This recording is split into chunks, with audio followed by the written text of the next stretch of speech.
Good morning, students. As I told you in the previous class that today I will bring new topic. So our today's topic is method of cooking food. भोजन पकाने की विधियाँ।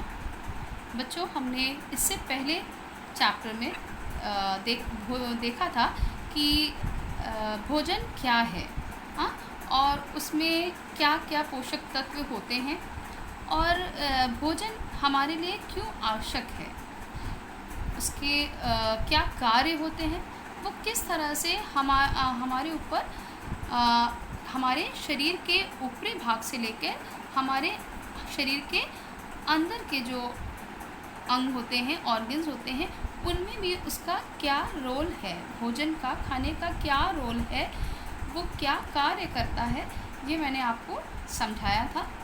और आज हम देखेंगे कि भोजन पकाने की क्या विधियां हैं, method of cooking food. Cooking is being practiced since times immemorial. Do you know that the ancient men ate only raw food? Once a piece of meat fell into the fire accidentally and got roasted. The ancient men ate this piece of roasted meat and liked it. Thus began the process of cooking.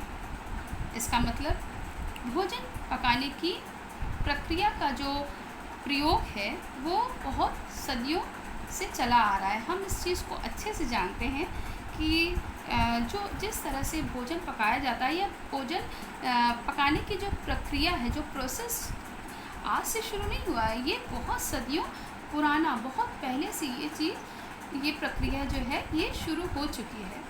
और हम जानते हैं कि पहले के समय में जो आदि मानव हुआ करते थे तो वो क्या करते थे, वो केवल कच्चा मांस ही खाते थे।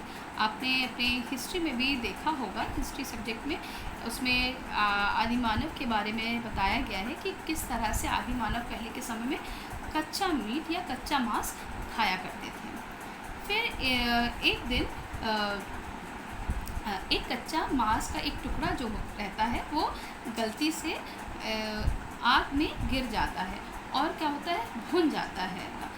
और आदि मानव जब उस मांस के भुने हुए टुकड़े को खाते हैं तो वो क्या देखते हैं कि वो बहुत स्वादिष्ट है, यानी कि जो उनका मांस का टुकड़ा, उन्होंने हमेशा से तो वो कच्चा मांस खाते आ रहे थे और उसी की उनको आदत भी हो गई थी, वही उनको मालूम ही था। उस समय उनको खाना को पकाने का या किसी भी चीज़ को पकाने का, भोजन को पकाने का उनको कोई आइडिया नहीं था, उनको कोई भी ज्ञान नहीं था और वो उसी को खाते थे। पर जब एकदम से कोई वो टुकड़ा जो है वो आग में गिर जाता है और भुन जाता है, और जब वो लोग आदि मानव उसको खाता है तो क्या देखता है, वो बहुत स्वादिष्ट लगा, मतलब एकदम से उसको अलग सा टेस्ट मिला आदि मानव को और उन लोगों को बहुत अच्छा लगा। उस समय से उसी प्रकार पकाने की प्रक्रिया जो है उसी समय से आरंभ हो गई, शुरू हो गई। तब से लेकर अब तक पकाने की जो प्रोसेस है, प्रक्रिया है, वो बहुत ही बदलती जा रही है, उसमें परिवर्तन आता जा रहा है। जब उन्होंने सीखा होगा तो उन्होंने उस चीज़ को धीरे धीरे कच्चे मांस को पका कर करना सीखा और उसी तरह से करते करते आज के समय में बहुत उस प्रक्रिया में बहुत ज़्यादा परिवर्तन जो है वो आता चला जा रहा है। फिर in this lesson you will get familiarized with the reasons for cooking food, different methods of cooking. इस तरह से जब हम इस पार्ट को पढ़ते हैं, इस चैप्टर को जब हम पढ़ते हैं तो हम भोजन पकाने के क्या कारण है, किस कारण से भोजन को पकाया जाता है, इस पर हम ध्यान देंगे। फिर उसके पकाने की विधियाँ, क्या क्या मेथड हैं, डिफरेंट मेथड्स हैं, अलग अलग विधियाँ हैं उसको पकाने की, उस पर ध्यान देंगे। विभिन्न भोजनों के लिए पकाने की उपयुक्तता तथा खाद्य पदार्थों पर इन पद्धतियों के प्रभाव की जानकारी हमें प्राप्त होगी, यानी कि there suitability to different foods and effect of these methods of food items। हमें जो हम भोजन पका रहे हैं उसमें क्या क्या खाद्य पदार्थ हैं, यानी कि क्या क्या फूड आइटम्स हैं उसमें, और जो मेथड है, जो हम पकाने के जो मेथड है उन पे इन आइटम्स पे उनका क्या प्रभाव पड़ता है, इसकी जानकारी हम लेंगे। इसमें बहुत से फूड आइटम्स होते हैं, बहुत से खाद्य पदार्थ होते हैं, और जब वो कच्चे होते हैं तो वो किस तरह होते हैं, और जब उन्हें पका दिया जाता है तो पकाने की जो पद्धति है, पकाने का जो मेथड है, उस पर, इन चीज़ों पर, उस पकाने की पद्धति का क्या प्रभाव पड़ता है, क्या इफ़ेक्ट पड़ेगा उस पर, इस चीज़ की जानकारी हमें मिलती है। अब जब हम भोजन की पकाने की विधियों पर विशेष ध्यान दे रहे हैं तो हमें उसके सबसे पहले उसके मुख्य उद्देश्यों को जानना ज़रूरी हो जाता है। मीन्स ऑब्जेक्टिव्स, यानी उद्देश्य। After studying this lesson you will be able to do the following, यानी कि हमें, जब हम इस पाठ को पढ़ते हैं, समझते हैं, तो हमें सबसे पहले इसके उद्देश्यों को जानना ज़रूरी हो जाता है कि हमारे इस लेसन में हमारे क्या उद्देश्य रहेंगे। इसमें सबसे फर्स्ट पॉइंट दिया है, explain the importance of cooking food, भोजन पकाने के महत्व का वर्णन कर पाना। यानी कि जब हम भोजन को पकाने के क्यों पकाया जाता है, इस चीज़ को जब हम समझ जाएंगे तभी हम उसके महत्व का, उसकी क्या इम्पोर्टेंस है, उसको हम समझ सकते हैं। जैसे कि अभी हमने बताया आपको कि पहले के जब आदि मानव थे तो वो क्या करते थे, कच्चा मांस खाते थे ना, कच्चा मांस खाते थे, मगर एकदम से उनका जब मांस का टुकड़ा गिर जाता है आग में, और जब उसे खाते हैं, भुना हुआ मीट खाते हैं, तो उनको क्या लगता है, एकदम से उनको टेस्ट उनका बदल जाता है, उनको बहुत टेस्टी लगता है, और उसके बाद से पकाने की प्रक्रिया शुरू हो जाती है।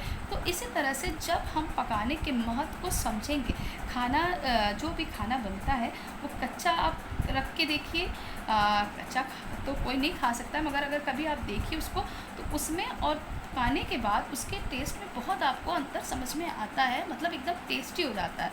तो जब हम खाने के भोजन के पकाने के महत्व को समझ पाएंगे, उसके इम्पोर्टेंस को समझ पाएंगे, तभी हम उसका वर्णन कर सकते हैं, हम उसको किसी को बता सकते हैं, या हम एक्सप्लेन कर सकते हैं। ठीक। And second point, name and classify various methods, यानी भोजन पकाने की विभिन्न पद्धतियों के नाम तथा वर्गीकरण को जान पाएंगे। जब हम खाना पकाने की जो मेथड हैं, अलग अलग बताए ना, अलग अलग मेथड होते हैं, अलग अलग तरीके हैं, वो मैं आपको आगे बताती जाऊंगी। तो जब हम लोग भोजन पकाने के अलग अलग पद्धतियों को समझ पाएंगे, तो हम उनके नाम को, हमको किस चीज़ का ज्ञान होता चला जाएगा, उनके नाम का, और उसके बाद उनके वर्गीकरण हम कर पाएंगे।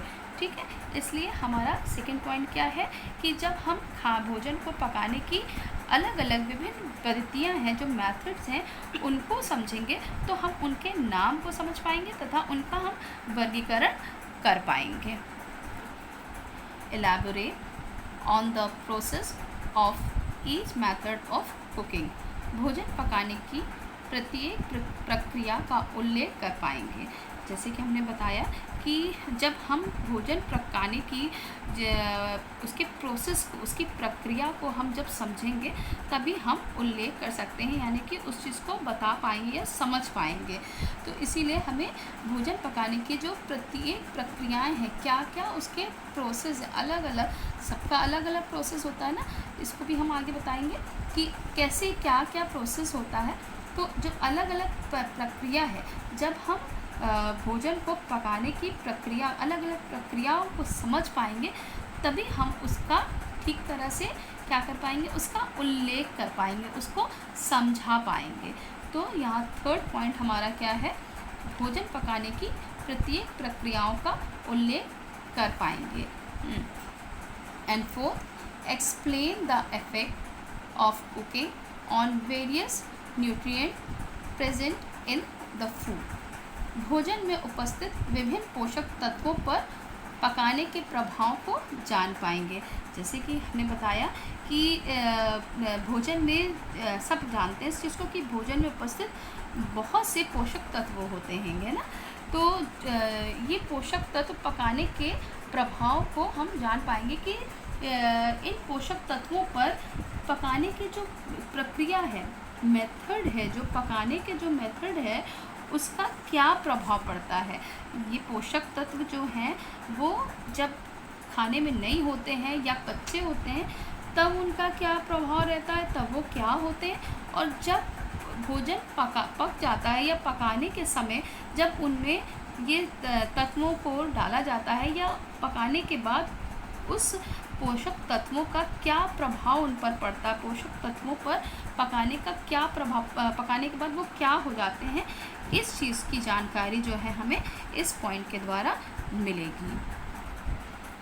एंड उसका fifth and last point, evaluate procedure used in preparing and cooking food at home. घर पर भोजन की तैयारी करने व पकाने के लिए प्रयोग होने वाली प्रक्रियाओं का मूल्यांकन कर पाएंगे। हाँ, जब हम घर पर जो भोजन की पकाने की जो तैयारी की जाती है या भोजन को जिस तरह से पकाया जाता है उसको पकाने के लिए प्रयोग होने वाली प्रक्रिया, जो जिस प्रक्रिया के द्वारा उस खाने को, उस भोजन को पकाया जाएगा उसका हम मूल्यांकन सही तरीके से कर पाएंगे।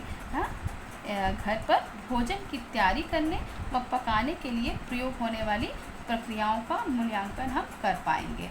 ये अब हम लोग ने इस पॉइंट में ये देखा है। तो हम लोग ने आज 5 पॉइंट देखे हैं, यानी कि इसके मेथड्स ऑफ कुकिंग फूड, भोजन पकाने की विधियों का के जो उद्देश्य हैं, ऑब्जेक्टिव्स हैं, वो 5 ऑब्जेक्टिव्स हैं, 5 उद्देश्य हैं। और मुझे उम्मीद है ये पाँचों पॉइंट जो हैं वो आपको अच्छे से समझ में आ गए होंगे।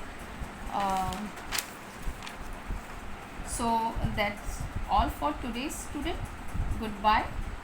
Thank you. Have a nice day.